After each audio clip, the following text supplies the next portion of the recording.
千里之行，始于足下。A journey of 1,000 miles begins beneath the feet.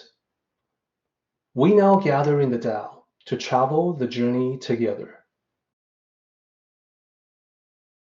Welcome to Tao Talks with Derek Lin, where we take a deep dive into the Daodejing by Lao Tzu. As always, I would like to extend a warm welcome to one and all. Thank you for joining us. I would like to invite you to center your thoughts and direct your attention to this moment in time, to the here and now, to be fully present and mindfully aware as we all ready ourselves for this sacred process in the Tao with one another.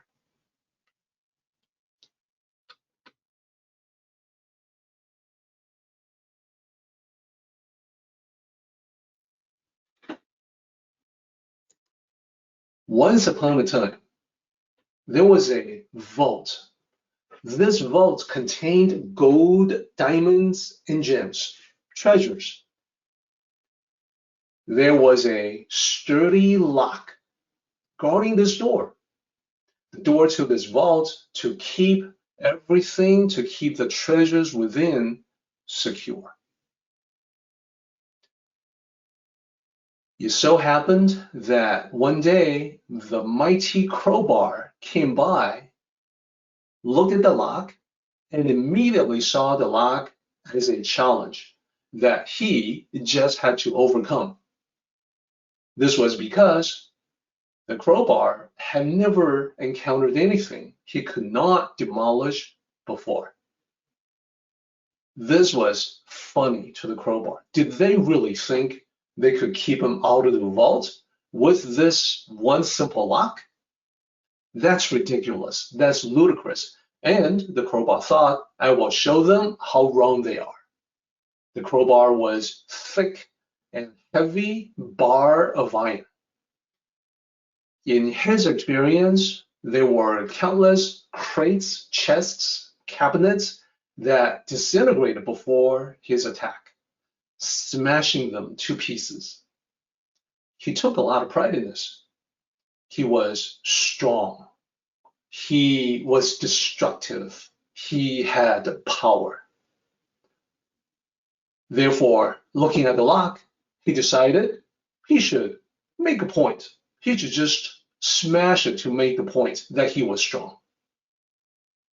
The crowbar struck the lock, making a very loud noise. He was expecting that it would break apart immediately, but it was not affected. This was surprising to the crowbar. He struck again, put more power into it, put more force into the blow. Same result. The lock did not even show a dent. Now the crowbar was becoming pretty annoyed. He reared back, using his full strength. The crowbar struck, and then again, and then again.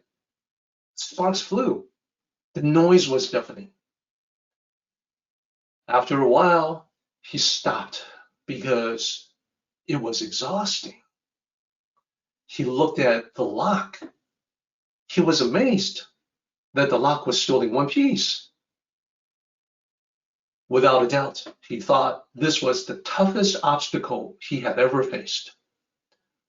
So he was a little puzzled, still trying to figure out what to do next, when the key came along. The key was small where the crowbar was big. The key was slim where the crowbar was thick. The difference between them was dramatic. He was massive, muscular. She seemed insignificant and weak, just a little key. So the key asked him, were you the one making all that racket? The noise was deafening. So the crowbar answered, "Oh, you ain't heard nothing yet. Let me catch my breath. I'll show you this lock who's boss, okay?" And the key said, "No need." She slipped into the lock. She turned slightly. The crowbar heard a click, and the lock fell open. He couldn't believe it. Wait a minute. This makes no sense. I'm a lot more powerful than you are, he said to the key.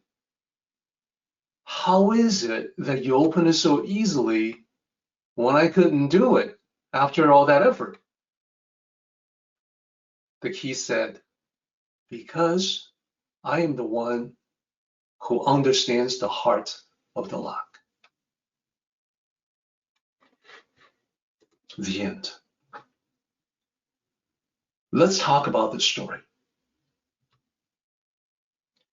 What is the Tao of the lock?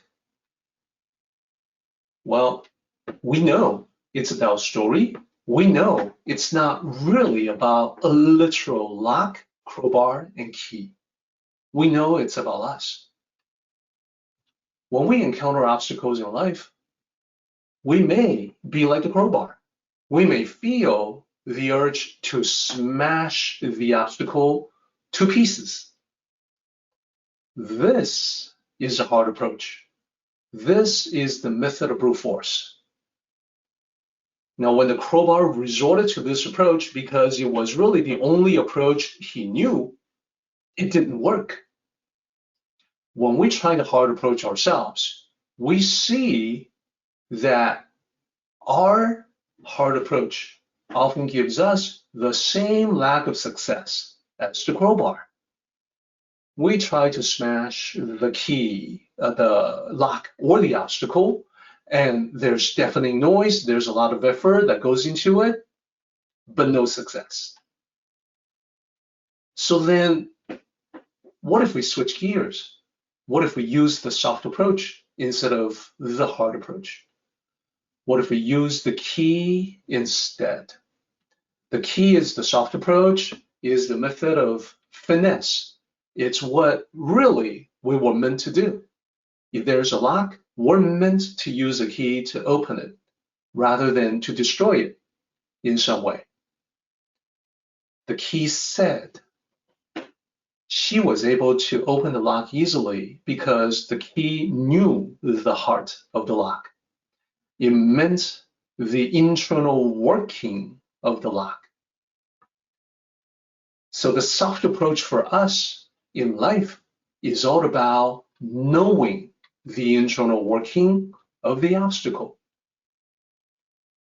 The more insights we have, the more we understand, the easier it is to open the lock or to resolve the obstacle. So obviously, there's a lot more that we can say about this. There's whole paragraphs devoted to this topic, the discussion thereof. For those who are interested, more details can be found in the Tao of Daily Life, chapter 19. This story came from the book, the Tao of Daily Life, from a chapter in the middle part. And there is an audiobook edition available now. The audiobook edition now available on Amazon as well as Audible. I would like to recommend it because the narrator for the audiobook has done an amazing job in bringing the stories to life. I would like to invite you to visit either Amazon or Audible or other audiobook outlets and listen to the sample audio. Now back to this chapter. The principles that we have talked about now, the soft approach, is the reason why Lao Tzu said, the soft, the weak overcomes the strong, and the soft overcomes the hard.